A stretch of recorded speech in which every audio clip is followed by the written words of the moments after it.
they're going to retire Jalen Duren's number at the next home game. They're going to build the statue. He had 0 fouls, guys. That was huge. Kid's 18 years old. He's the youngest player in the NBA right now. His long-term development has to be more than just a guy that catches lobs and offensive rebounds. Jaden Ivey is going to get you open looks. Damn.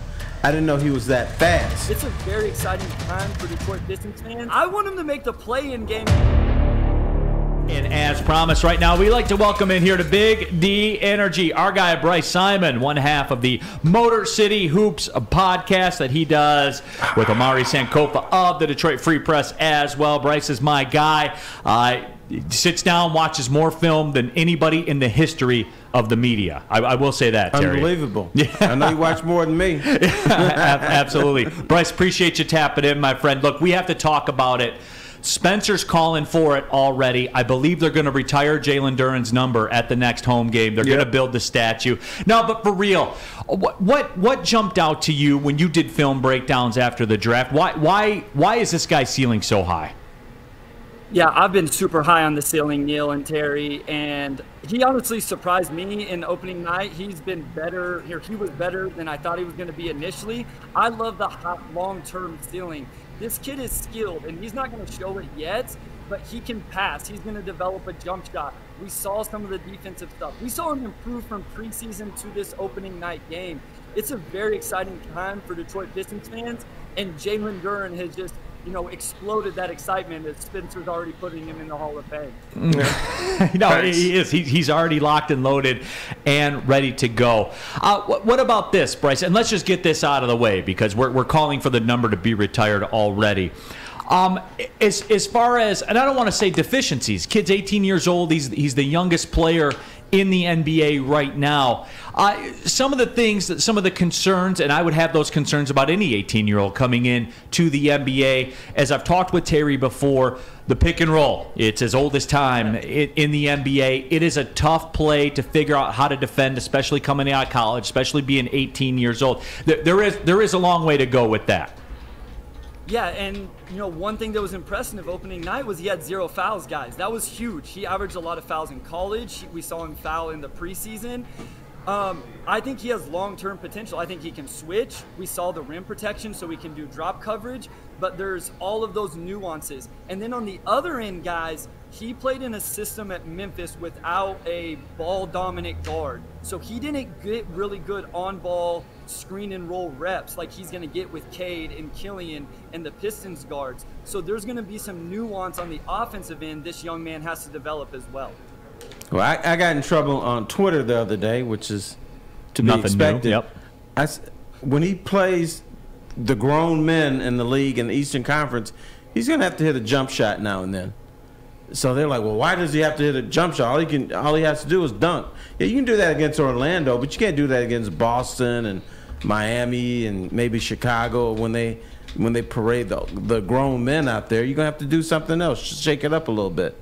Agree with that or not? I agree with you 100%, Terry, and I took some heat as well because I talked about Jalen Duren growing his game in the G League, and then he comes out and has 14 and 10, and people are like, you're an idiot if you thought Jalen Duren could have to spend time in the G League. Well, I love what you guys say. Whenever you get new data, then your opinion changes a little bit. That's right.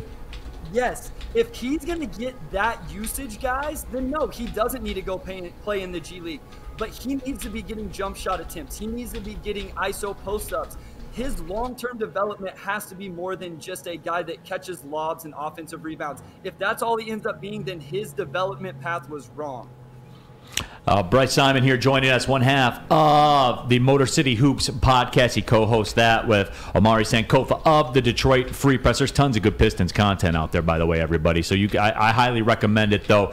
He gets deep. The reason I have a lot of respect for Bryce, as I said earlier, film. Like he's not just talking about it. He's being about it. I go to him. I'll text him, like, for real. When I'm feeling lazy and I don't want to do the breakdown myself, I'll hit Bryce up and let him know. But I mean, Bryce, you were talking about it too, like the Eastern Conference and how it's tough and the struggles and all that kind of stuff. I'm just saying this, Bryce, because I want to get your breakdown. If the playoffs started today, the Pistons at the number 6 seed will be playing at the number 3 seed Boston Celtics. Give me your detailed breakdown. How do you see this series going?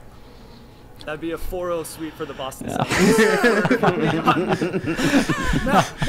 Fun times here's the done. caveat. Yeah, I want him to make the play-in game, get a home play. Could you imagine what a home play-in tournament game would be at LCA? Oh my gosh, that'd be incredible. Now, Sadiq is a Boston Celtics killer, and that's why I'm coming up in November for that Saturday game versus the Celtics. So it's fun right now because they're 1-0, and I've seen these playoff predictions and all that stuff. Like, let's just enjoy the ride. And I know we're just having fun, Neil. And I do want to say, you talked about my film breakdown. Omari brought this up the other day. I was like, yeah, I was watching Kevin Knox from the 18-19 New York Knicks, and he stopped me. He's like, Bryce, why did you go watch the 18-19 Knicks? And Kevin Knox, I was like, well, that was his rookie year. He was getting playing time. So that's how deep I dive into the film. I went back to one of the worst teams we've seen in the last 10 years, the 18-19 Knicks, to watch Kevin Knox. Bryce Simon, our guest here, played Division I college basketball as well for American University. Played against Villanova in the NCAA tournament as well. But, I mean, look, Jaden Ivey obviously is the other discussion point. We knew he was fast. We knew he was quick. But as Terry Foster said, damn, I didn't know that he was that quick. Just kind of your thoughts. And look, he's not going to be a 54% guy from the field the entire year. But, you know, as you look at it, the tools are intriguing, no question. Yeah. Can I correct you on something? Yes. I said, damn, I didn't know he was that fast. Quick and fast is two different things to me. That is true. Right. You did say that. This dude hauls. I want to see him run the 220 against some Olympians. Yeah, but what's your take on him? I mean, is it elite speed? I don't think it's unfair to say he has elite speed in the open court in terms of an NBA player. He's got to get from one end of the floor to the other about as fast as anybody. Guys, one thing I do feel like I tried to tell people when he was coming out of college, and it showed, he's a better passer than what people were giving him credit for. He's not an elite read guy like Cade and Killian, but he puts pressure on the defense, and that creates opportunities for his teammates. If you're a shooter on the floor that just wants to stand in the corner, Jaden Ivey is going to get you open looks. And here's the other thing. He's been unselfish. He's willing to make the right play. This kid is going to be really, really good. He's got to figure some things out, defensively especially, but his passing was underrated coming into the league. Bryce, what about this? And I talked with Spence about this and a couple of my other buddies that I text back and forth with during the game. And yeah, it was a ton of fun, and the place was electric, and they won, and the rookies looked good, and all that is true. However, Bryce, there were some defensive alignments that were out there that are going to struggle to work in the NBA throughout the season. And, you know, as it sits right now, this is the trajectory of a young team in the NBA. They have athleticism, they can score, they struggle to stop people from scoring. That's been the path that we've seen throughout every, you know, great NBA team that there's been throughout history, Bad Boys certainly included as well. I always say defense is a want-to proposition. You have to want to defend to start. You can't fake it. It's not system-based. It's a collection of want-to. How does that work? How these guys right now, and you mentioned it with Ivey, certainly with Duren as well, that's going to be the question mark because they will struggle to stop people at times. Certainly in games on the road we will see that. How does that work? How does that process work for these guys? Yeah, so it's building chemistry, and you think about this, you have two new starters in Boyan and Ivey. You have some new guys in the second unit because Livers isn't playing. Marvin Bagley III's not playing. You'll add another one when Alec Burks gets back. I think we always talk about chemistry on the offensive end, guys, but defensively, there's a lot of communication. There's a lot of understanding. Okay, we're going to switch with this guy has the ball. We're going to ice this ball screen. We're going to drop with Jalen Duren, but we're going to switch with Isaiah Stewart. It takes a lot of like getting to know each other and before that stuff happens. And the other thing, Neil and Terry, there's some really bad individual defenders on this team right now. Jaden Ivey is going to be a negative defender. I personally think Sadiq Bey is a negative defender, and Boyan, as well as he shoots it, is a negative defender. That starting lineup is going to struggle defensively. Man, I saw Spence sink in his chair right there, Yeah, Terry. he said, damn, no 82-0 this year. Yeah, that's all right. That's all right, buddy. Yeah, we'll get there.